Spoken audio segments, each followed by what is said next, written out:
Welcome to episode 3 of the Trading Psychology and Mindset podcast, the show where we talk about everything you need to train the mind you bring to trading into the mind you need for trading success. I'm Ash Plaisted, your host. In this episode, we're going to talk about the 5 levels to trading mastery, and we'll dive into those in this episode. So let's get started.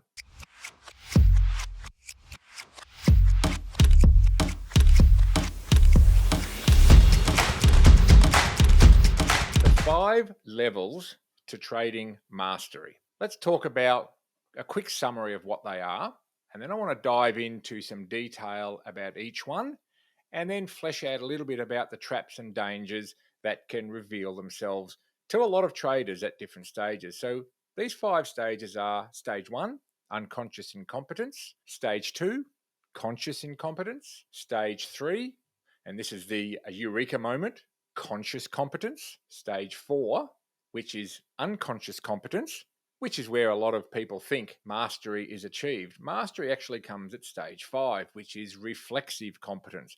And I'll talk about what each of these stages means in more detail now. So let's go back to stage 1, unconscious competence. Now, this is the first step you take when you start to look into trading. You know that it's a good way of making money because you've heard so many good things about it and heard of so many millionaires, right?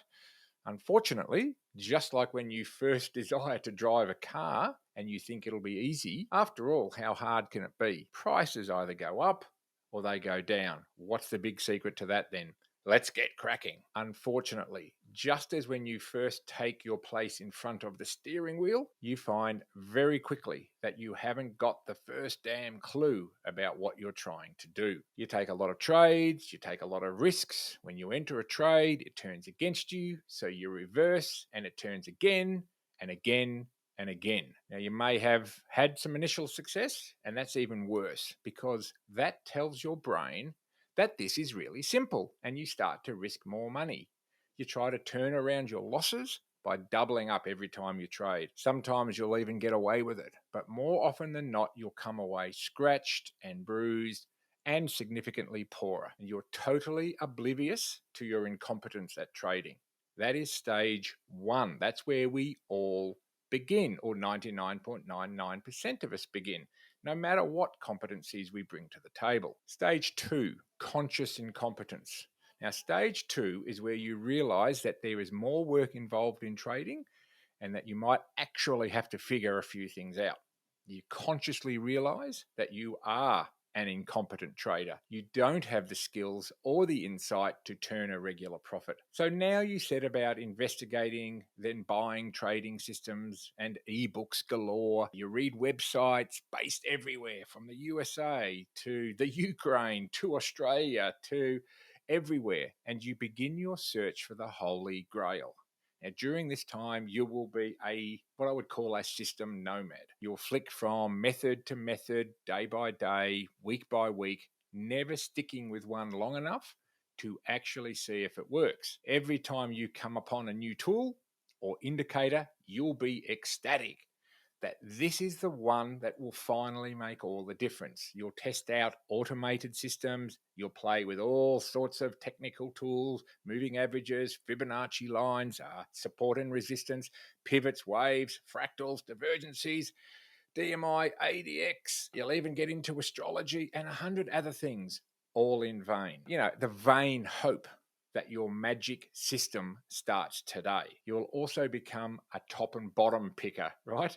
Trying to find the exact point of reversal with your indicators. And you'll find yourself chasing losing trades and even adding to them because you are so sure you're right. You'll go into live chat rooms and you'll see other traders making profits, and you'll want to know why it's them and not you. You'll ask a million questions, some of which are so dumb that looking back, you'll feel a bit embarrassed, a bit silly. You'll then reach the point where you think all the ones who say they are making profits are liars. They can't be making that amount because you studied and you don't make that. You know as much as they do, so they must be lying. But they're in there day after day and their account just grows while yours falls. You'll be like a teenager, okay? The traders that make money will freely give you advice, but you're stubborn and you think that you know best. You take no notice and overtrade your account, even though everyone says you're crazy to. But of course, like every teenager, you know better. You'll consider following the calls that others make, but even then it won't work. So you try paying for trading signals from someone else, and they don't work for you either. You might even approach a guru or someone on a chat board who promises to make you into a trader, usually for a fee, of course. Whether the guru is good or not, you won't win because there is no replacement for screen time, and you still think you know best. This stage can last ages and ages, in fact, quite a long time. And in reality, talking with other traders as well as personal experience confirms that it can easily last well over a year and most likely nearer to 3 or 4 years. This is also the stage when you are most likely to give up through sheer frustration. Now, I would say, I'm not sure of the exact percentage, but I would say around 60%, maybe 2/3 of new traders quit in the first 3 months. They give up, and this is good, okay, for you if you're still going. Just think about it. If trading was easy, we would all be millionaires and the opportunity wouldn't exist. So it's good that most traders fail. That's what makes a market. But you want to be one of the long-term sustainable success stories. Now, for that small number of traders to be consistently profitable, a large number of traders need to lose money regularly. That is a fact. Your goal, of course, is to be amongst the small percentage that are sustainably and consistently profitable. Now, another 20% on top of that 60 or so percent keep going for a year or 2 or 3, and then desperation kicks in and they take risks that are guaranteed to blow their account, which of course it does. Now, what might surprise you is that of the remaining 20%, most of them will last around 3 or 4 years, and they will think they are in safe water. But even at that 3 or 4 or even 5 year stage, only a further 5, maybe 10% will continue and go on to actually make money consistently. Now, by the way, these facts are real. They're not made up. They might vary slightly, but these facts are real, not just some I've picked out of my head. So when you get to 3 years or 4 years in the game, don't think it is plain sailing from there. That is a real danger point, and I'll talk about that a bit more in a moment. And I've had many people debate with me about these time frame. And funnily enough, none of them have been trading for more than 3 years. There you go. If you think you know better, then look on a chat board for someone who's been trading for 5 years and ask them how long it takes to become fully 100% proficient. And I'll guarantee you, most of them will say they're still working on it. Now, I guess, sure, there will be some exceptions to the rule, 1 or 2 in 100, but I haven't met many yet personally, and I've been trading and coaching traders for 25 years. So eventually you begin to come out of this phase. You've probably committed more time and money than you ever thought you would. You've lost 2 or 3 loaded accounts and all but given up, maybe 3, 4, 5, 6 times, right? But now it is in your blood. Trading is in your blood. And one day, in a split-second moment, you will enter stage 3. So let's talk about stage 3. Now, I call this the Eureka moment. This is when you suddenly realize you're at conscious competence. Now, towards the end of stage 2, you begin to realize that it's not the system that is making the difference. You realize that it is actually possible to make money with a simple swing trading system and nothing else if you can get your head and money management right. You start to read books on the psychology of trading and identify with the characters portrayed in those books. And finally comes your Eureka moment. Now, this Eureka moment causes a new connection to be made in your brain, okay? You suddenly realize that neither you nor anyone else can accurately predict what the market will do in the next 10 seconds. Never mind the next 20 minutes or the next day, week, or month. Now, because of this revelation, you stop taking any notice of what anyone thinks. Hallelujah, right? What this news item will do, what that event will do to the markets. You become an individual with your own method of trading. I'll repeat that. This is when you become an individual with your own fingerprint trading system. It's uniquely yours. And you start to work just one system that you have molded to your own way of trading. You're starting to get happy, and you also get much better at defining your risks management threshold. You get much, much better at good risk management. you start to take every trade that your edge shows has a good probability of winning. Now it may be 40, 50, 60% of landing on the right side of probability. And that's all trading is, by the way. It's not about being right or wrong. It's simply about having a system that you execute flawlessly and you just land on one side of probability or the other.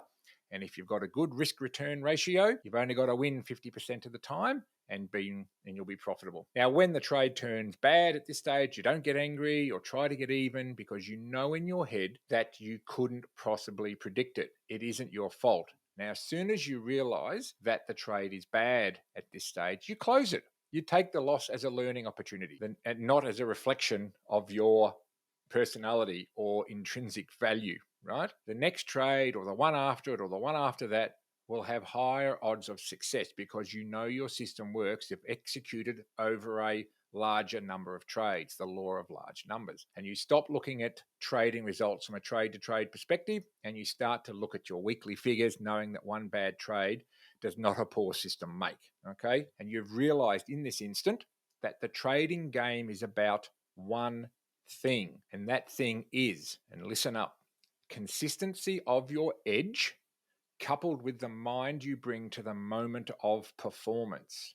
Write that down. Success in trading is about one thing, the combination of the consistency of your edge coupled with the mind you bring to the moment of performance. And you develop discipline to take all the trades your system triggers, no matter what, because you know the probabilities to stack up in your favor and you confidently trade your system. And you learn about proper money management and leverage, okay, risk of account and so forth. And at this time, it actually soaks in. And you think back to those who advised the same thing a year ago, right, in those chat rooms with a bit of a wry smile. And you weren't ready then, but you are ready now. So the Eureka moment came the moment that you truly accepted that you cannot predict the market, but you can control the mind you bring. Stage 4, let's move on. Unconscious competence. You're making trades whenever your system tells you to. You take losses just as easily as you take wins. You let winners run to their conclusion, fully accepting the risk and knowing that your system makes more money than it loses. When you see the trade is a loser, you close it swiftly with little pain to your account. You're now at a point where at a minimum you break even day in and day out. You'll have weeks where you make big money and other weeks where you lose big money. But overall, you are breaking even and not losing money anymore. You're now conscious of the fact that you are making calls that are generally good and you're getting respect from other traders as you chat the day awake. You still have work to do, right?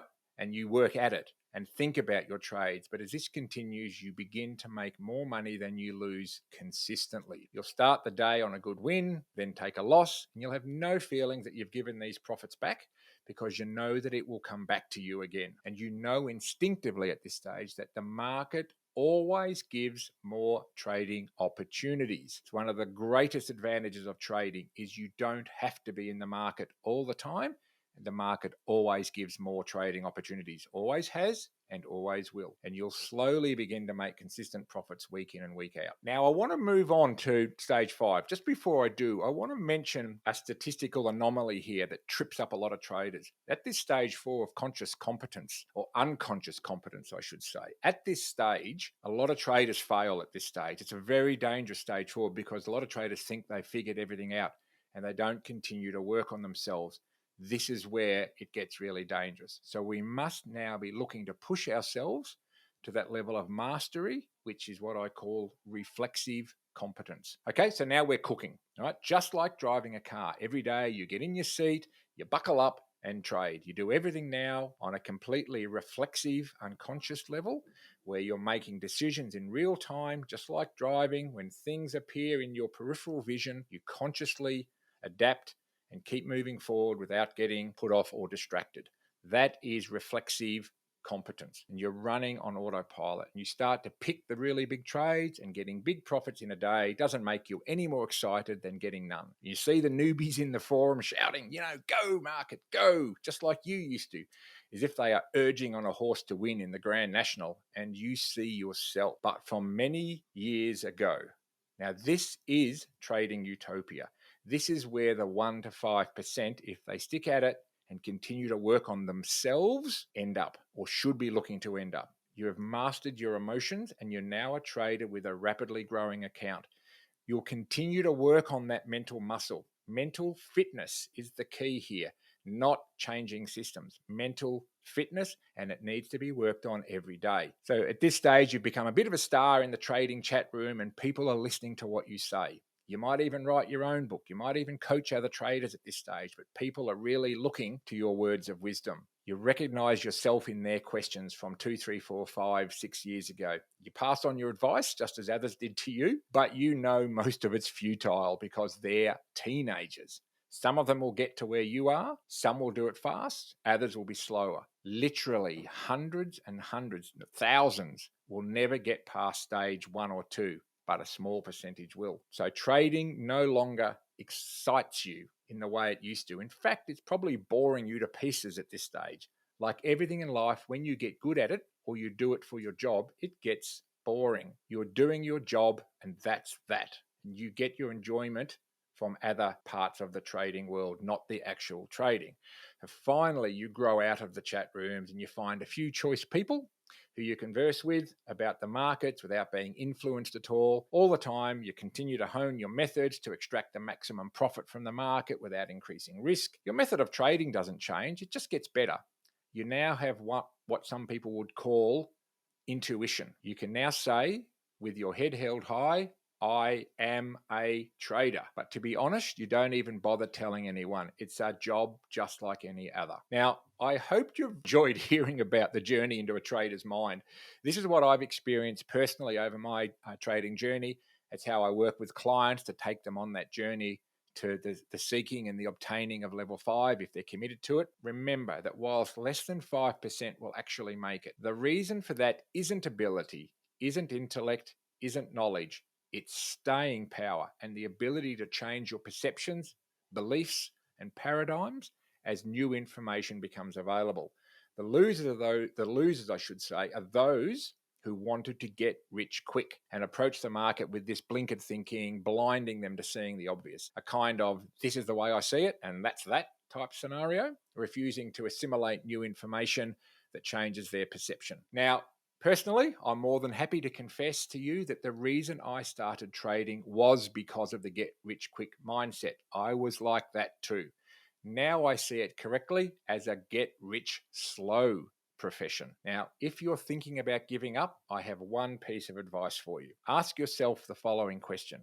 How many years and how much money would you pay to go to university if you knew for a fact that there was $1 million a year job at the end of it?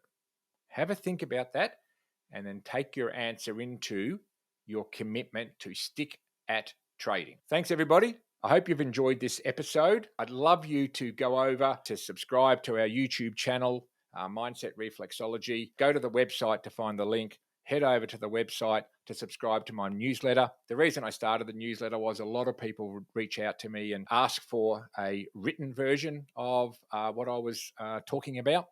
So I've created a newsletter. So if you go over to the website, you can find the link to subscribe to my newsletter and to check out the YouTube channel. Have a terrific trading week ahead, and I'll see you on the next episode of the Trading Psychology and Mindset podcast.